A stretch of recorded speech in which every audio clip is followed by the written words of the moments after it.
Sada na teacher trainee association for stress tage. So almost One fast rack in Imre, the between the Susanso, Bonnie, Eddie Abrewonum. Easy, say, will be any prat one, will be ada. Won't mean trodin, way a mop up exercise. Unsweat Miako trodin, Dr. Laji Mamudu Quabraji, my Baumia, was so Beme Kuyayo, I and Niswadin Paya, Edikain. Sada, any Bebo Ramusu or Mampon, School for the Deaf, or the Assembly, Eddie Etu Eja, Wamba Fence, Fonso Estre, say, way you kuo papa adum to fo betumi de ho agimu na aboa wo mo bra wadru wonom empani fie so atebu mahene wako osaje fo wose ade yo agima bedu poto so na de en na de kopie wo wei ene kasebo ano pe ye de bramo no napo so yenye brei wo hinini ama kranchada zo sof mami premier ni ano pe mene wo pesma kani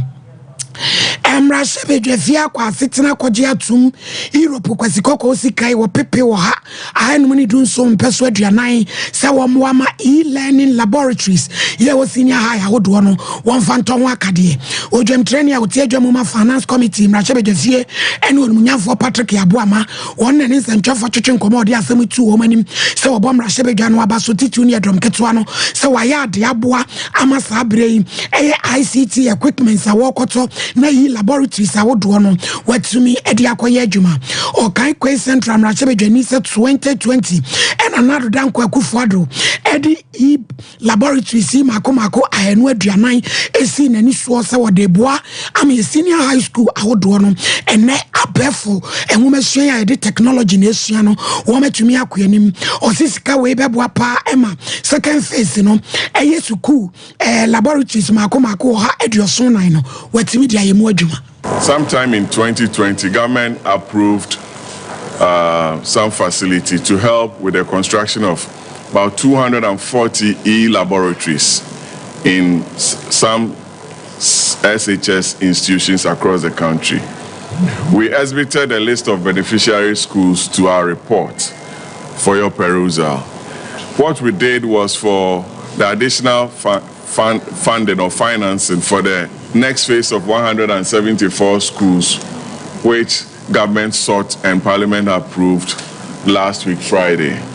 So I believe it's a very important step, especially when we're trying to integrate and introduce a lot of ICT infrastructure into our second cycle schools. Government again also took interest in the Ghana Bauxite Company by reassessing the strength of the company with the request that came before us. For Patrick Yaboama o kan kwe central Emra Sebedwe ni na teacher training association of Ghana Force Ghana ban se wo mu srada wo ma cheche for ma ko strike no ade a wo mu ya na ban nyama wonum yesa din susanso bebre wonum masua jumbu so me ne de to sudu na cheche fo ya tia prankam so wo mu nko na nko chena sense wo mu sikasem bi hihemu a aban ne nya na dwen so obetua ma wo national coordinator de ma teacher training allowance Alfred Afo one of our friends and trophy share moody assembly to woman send Ukraine Edward how pa Eddie Bre one academic calendar no into almost rabino omremu maybe be my own. The church of our strike for more than 5 weeks, and amidst the strike, the leadership of the association engage and I say any abine enya nkitaho abribebre ani na no aban my assurance say obehwe na waye a church for no de omo demand na mo say de be yon baba class no ma be chere ade but akwai say nkomo na yedini na e bia yekọ na aban aka assemble da chere na ya ban ya ba communicate ya na say abaka chere ye school for no fitie na ye hia mu yenya positive news. Sitaki for National Labour Commission kura ka kire om se srak no mo family wie enso om se ne agire kuom wo mo ti se dogo bi enu abe ora afede nso aka kire aban se wo sre wo mre mu e na wo mo empanifo yi ne wo mo hwehwe wo nyam om no mo kura nso ada wanse no esa ti aban no mpagya mo kakrama wonum. On the increment of the allowance ye the ho asema to aban e ben ye de yakoma so pa sa aban be hye na te said here Afibia mpo adwumayɛni biara tumi nya biribi kaka kana ketua ho because man mu ayɛ den ɛnim sɛ ɔmo ne yɛ adwumayɛfo yɛde ne allowance but we share the state of the economy and as the nation now share the reason why yenya salaries yenya increment now the first said the same reasons could be applied to why the allowance was instated in the current state of the allowance nti aban hwɛ no mboa na ɔmfa bi nka ho yeto akase bono eso enche kra na bato komisa bi en kratemu twiro din titiro no won ma fe ne ba beto aba ene ye sori ye na be de atwe deputy chairman of operation electoral commission wa babonten ora samuel tete so mo be mo papa exercise was na bebie enwomanum na de enyo mamu ni nyina eye mia bi ti obi bia da wantimi antwiro odin we ye kwan a wo betumi e de ho ahyemu bi na wo se we no party adwumayefo be di anibedi akire amadwumedie no akoso totin. At the end of the 23-day limited voter registration exercise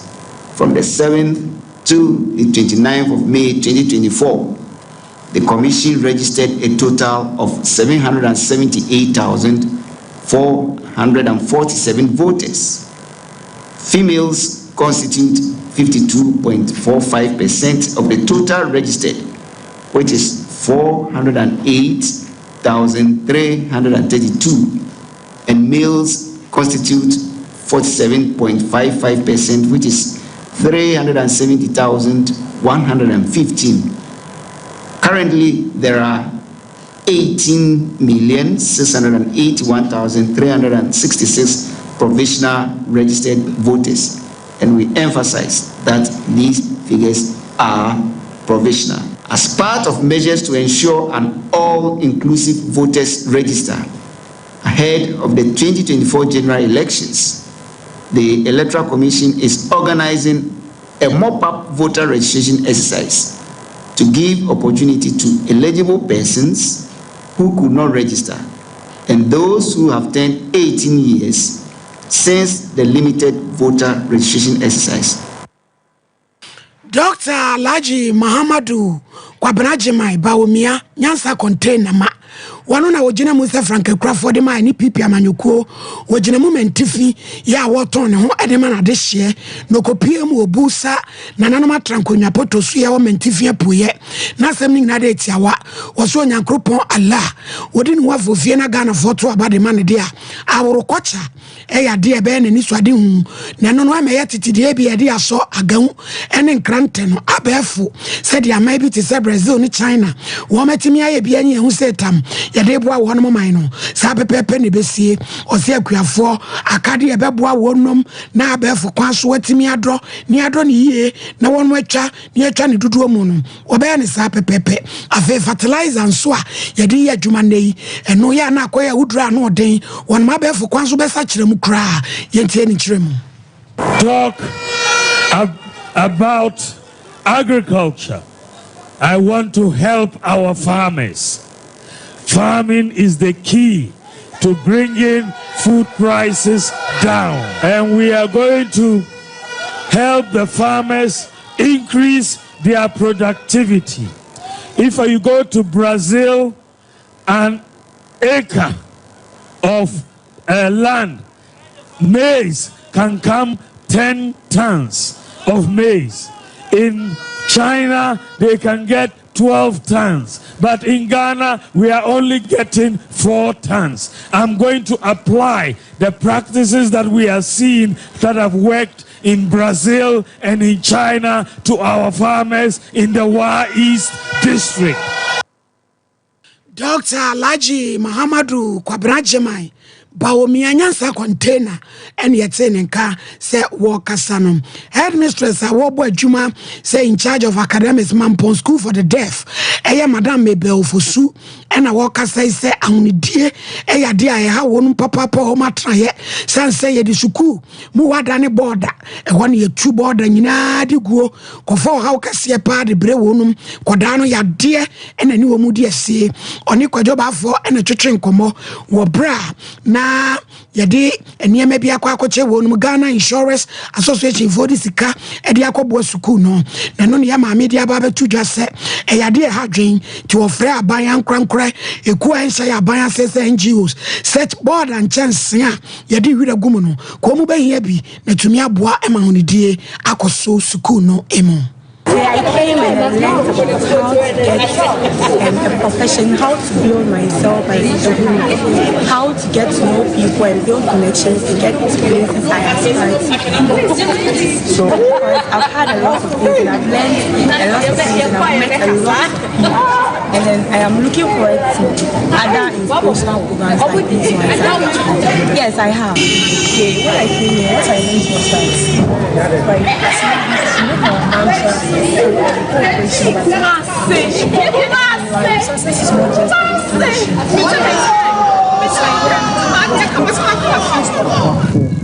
now mother na yetini ama obia o ase enya ne wagina ne nan so enya say meme won nan a metimi de asane nti meme ho atome na so se ne ye tete emofra saa no so se yenya aboafo beboa yen na yetumi asiesie na obia obeba hebia ebetumi ahyemu yi yetwa kasebo no eso ya maami sa to aso se wo sukuu no mu a eyade a ye sheda esi ye se ye de ma ye mane nananom ho aka ye beka se special children oputo kasem nanso akade ye wo sukuu no mu no mmoa emofra no ne wo no masetra enti no so aban no enye bibi pa bi emfamfam headmaster wo yi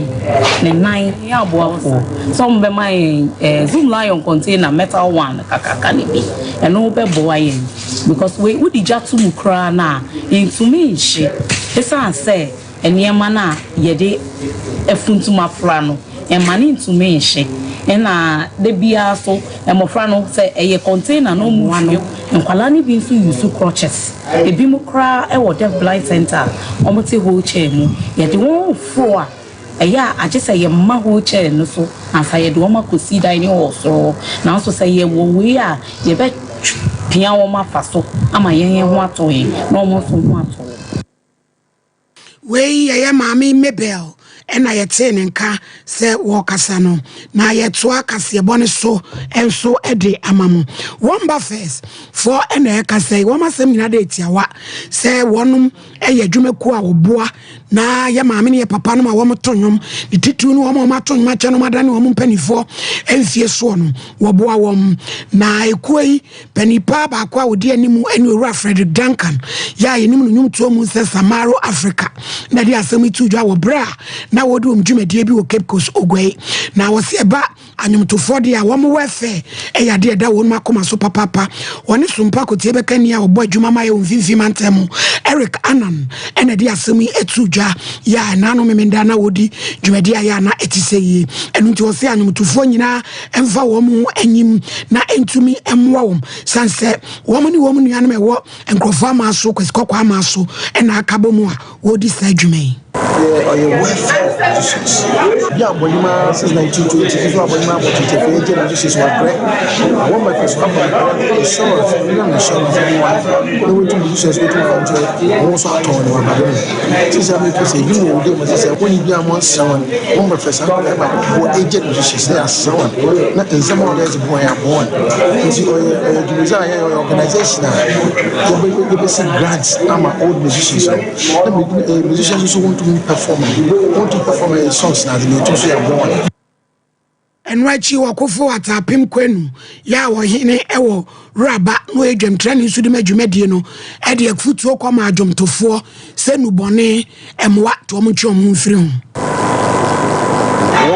Amo organize the more abasupa say